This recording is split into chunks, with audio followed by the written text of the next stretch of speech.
Thank you for that.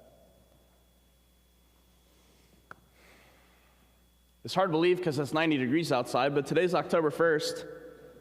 October's here. Do you guys like October? I love October.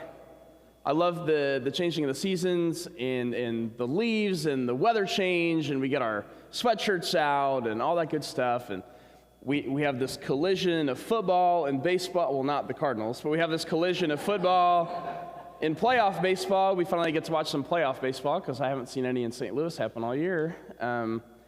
It's just a great time of year. I truly love it. And so one of the other things that I love about it is we have fun with all things spooky this time of year too, right? Whether it's Halloween and this is the time of year for ghost stories and all that kind of stuff. My wife Brittany and I really like ghost stories. We like movies and we like exploring it like in reality and like just for fun. Nothing too terribly intense, but we just have so much fun with it. Like if y'all are familiar with the Netflix show, The Haunting of Hill House and Bly Manor and all that, like we love it. It's so good.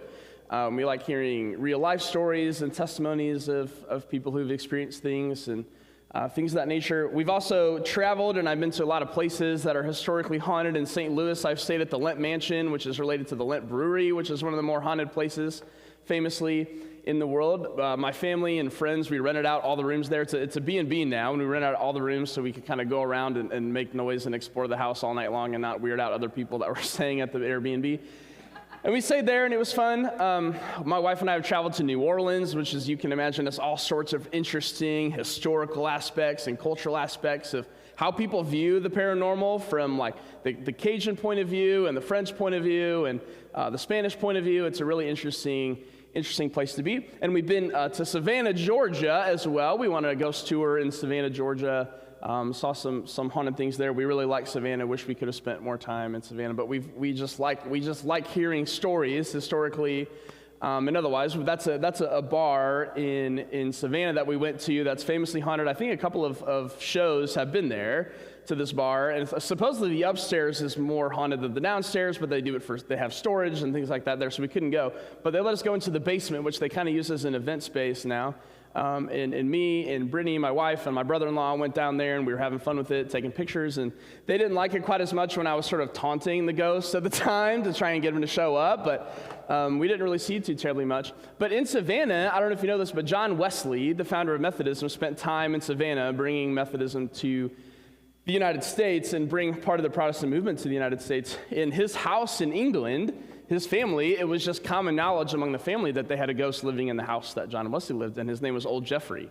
And so this has roots in Methodism, I guess, to be talking about this kind of stuff when we think about Old Jeffrey. Also, shameless plug, if you want to learn more about John Wesley, you can join me on Wednesdays in October for our People Called Methodists course. So whether you think what I'm talking about is all crazy, like we just have fun with it. If you think I'm crazy, I don't really care. But we have like two people in the world. Like we have people who believe in this stuff. We have people who are total skeptics, right? There's not a lot of land in between. But the reality is we all know what it's like to be haunted. Even if we don't believe in ghosts, we don't believe in the paranormal, we've never had any experiences in the paranormal, because the reality is, one way or another, whether it's big or small, we've all been haunted by the past. Things in our life that have happened, that we've done, that haunt us to this day. Things in our life that we've done that haunted us for a time. Things that we haven't done, we had no part of, and yet there's still shameful parts of our lives that haunt us and own us a little bit to this day. And whether it's a single moment, maybe you can be like me where you have a single moment where you do something or say something or you hurt someone and you just replay it over and over and over and over in your head when you try to go to sleep. And in that moment, you think, oh, well, here's all the things I should have said or all the things I should have done instead, and that you just beat yourself up over and over and over again because you should have done something differently. You're haunted by that moment. Or maybe it's something bigger amongst your family or at work or whatever it might be that you think about and really haunts you to this day. Maybe it's something that you or your family are connected with that you had nothing to do with, but still brings upon hurt and shame and regret within yourself, these feelings. But the reality for us is, and what we're going to learn today, is that the past will own us until we own up to the past. Our past will own us until we own up to our past. And when we think about somebody like Jesus, we might think that Jesus has no identification with what shame feels like, right? Perfect. He was perfect. He was sinless. So what kind of shame would Jesus possibly have to feel? Well, I think Jesus understood shame in a way that maybe you and I might not.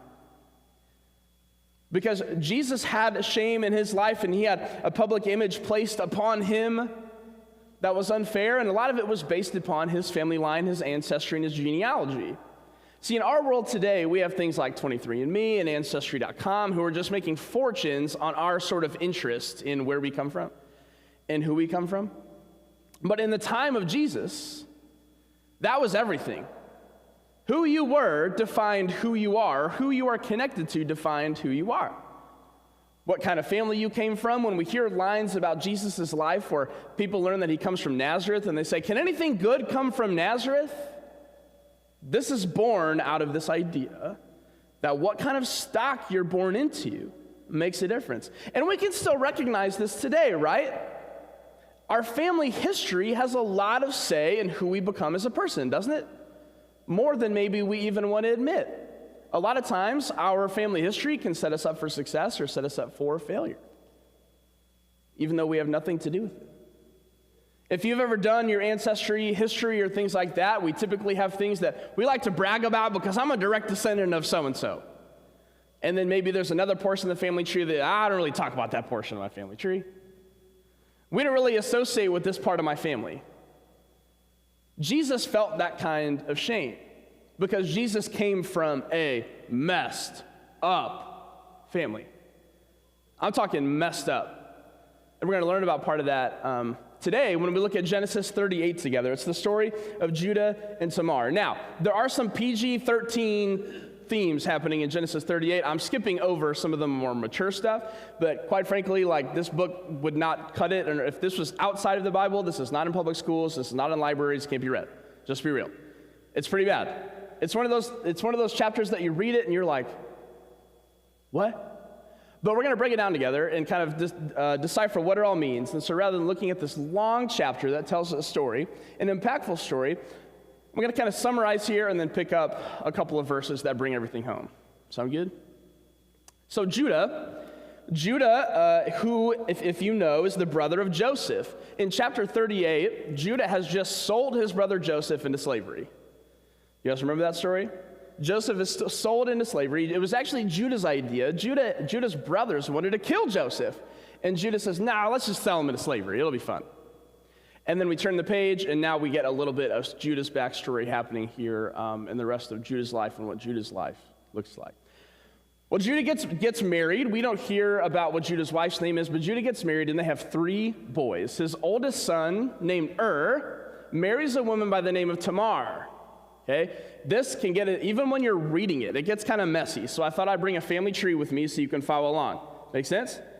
So Judah has Onan, and Shelah. Those are his kids. Now, marries a woman by the name of Tamar. But dies after marrying Tamar. Some soap opera stuff happening here, but track with me.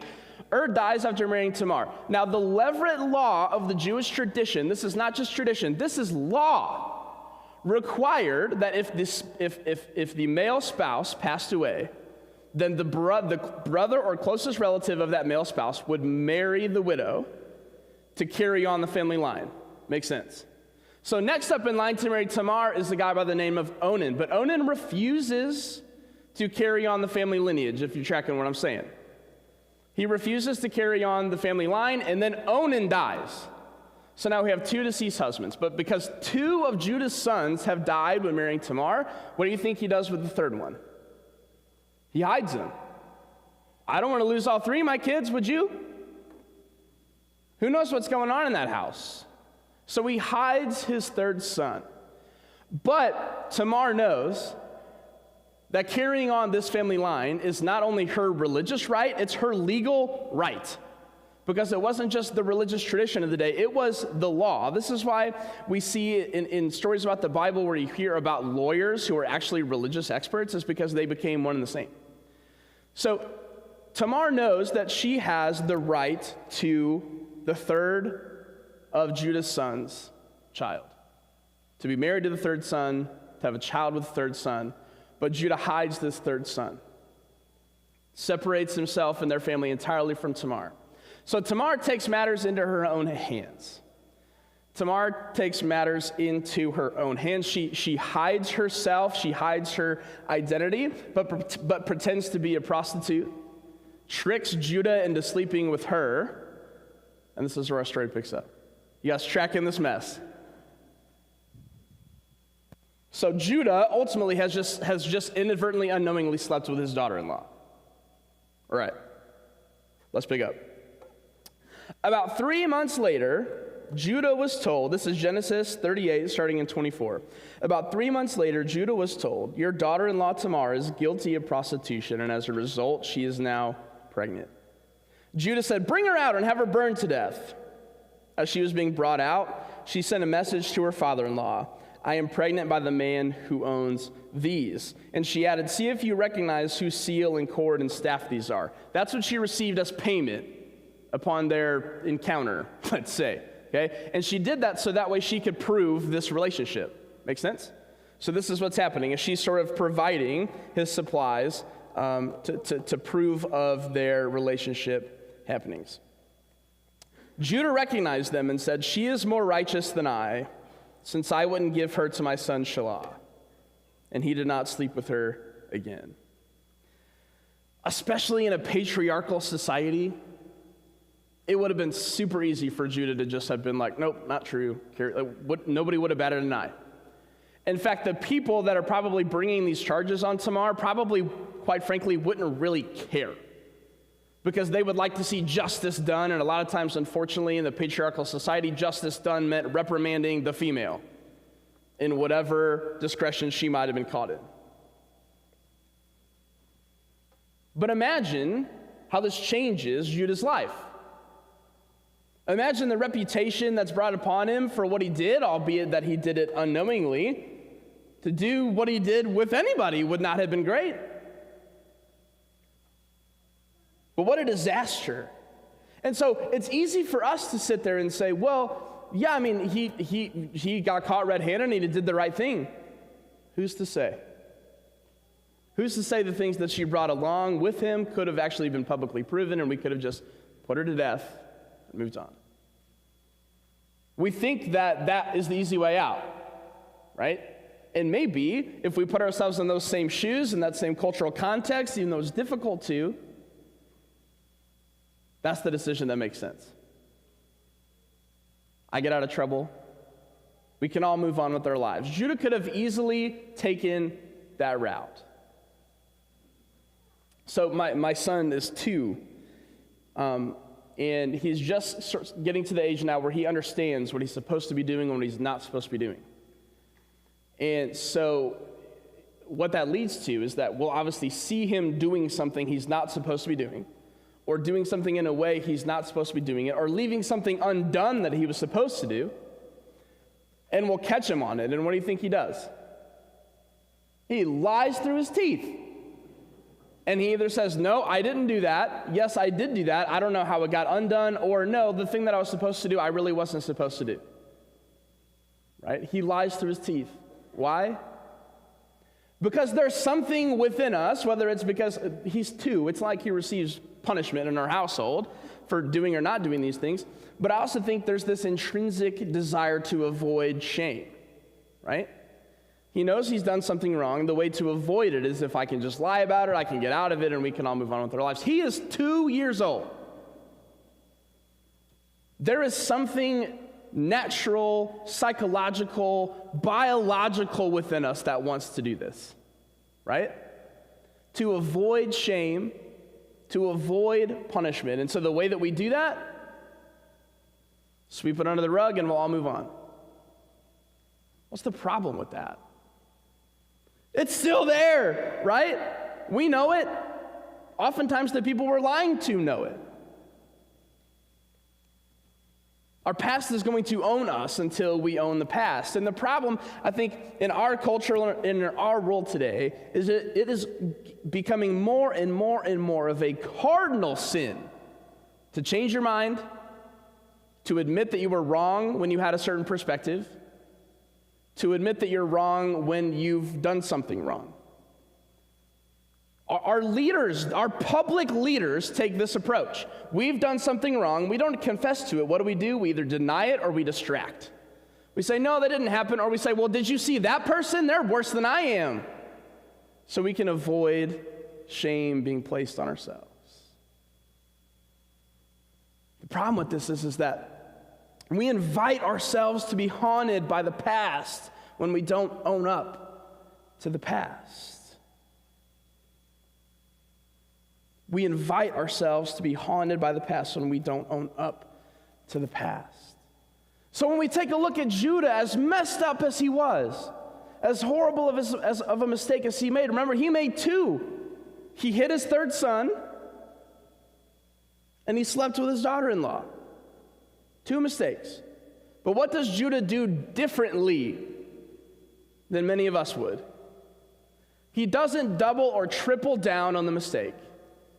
He declares this woman, if you remember the last verse that we read, this woman Tamar, who disguised herself as a prostitute to sleep with her father-in-law, he says this, she is more righteous than I.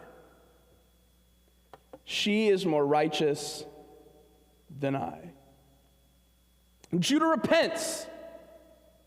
Judah owns up to what he's done. He doesn't double or triple down on his sin. He owns up to it. Do you know what happens? Can we put the family tree back up there, please? Thank you very much. Do you see what happens? Judah and Tamar becomes pregnant. Tamar has twins. Those twins are Zerah and Perez. From the family of Perez, or in some translations it's going to say Perez. Do you know who came from that? King David. Do you know who came from King David? Jesus Christ. It is out of this messed up family. It doesn't get a whole lot more messed up than that. This is where Jesus comes from. This is the line that Jesus comes out of. Jesus is living proof that even if we're haunted by our past cannot stop and will not stop God's plan.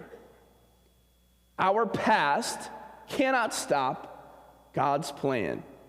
Because Jesus has freed us. Jesus breaks the cycle. Do you see that? In his own family, Jesus breaks the cycle of sin and shame and regret and mistakes. He breaks that cycle. And he breaks the cycle for you and for me and for all of humanity. He has broken that cycle. Jesus has freed us from shame, has freed us from regret, has freed us from living haunted by the past. The problem is when we don't own up to our past, it continues to haunt us. The problem is we are so obsessed with how we look on the outside that we'll let ourselves be an inward mess because we want to look like a success on the outside. When we don't own up to our past, when we don't own up to our sin, we reject the very freedom that Christ offers us. We say we stand for grace and love and forgiveness and life transformation and the freedom that Jesus offers us, and yet time and time again, when we let our sins fester and we sweep them under the rug and we don't own them, we deny the very thing we say we stand for. We deny ourselves the opportunity that we say Christ gives us, and we continue to live haunted by the past. But the truth is that Christians should be the very first people to own up to their mistakes. This whole thing is about how we are freed from them, and no matter how much we mess up, we are loved and forgiven and destined for something more, that we have hope beyond anything we can see, think, or imagine. But we get so wrapped up in what we're supposed to be and what we're supposed to look like and how we're supposed to behave that we forget all about the thing that Jesus has already made us to be, that Jesus has already loved us into being and counts us as, regardless of our past, regardless of our present, and regardless of our future. As followers of Jesus, we can repent of our sin and turn back. That's what that word means. It means to turn around, away from our past and into the direction of the future that God has in store for us, with the confidence that the grace of Jesus is for us, that we have freedom from what's behind us. We are not bound to or tied to or defined to that. We are free. And we are offered something more, and we are offered something better. We're no longer haunted by the past.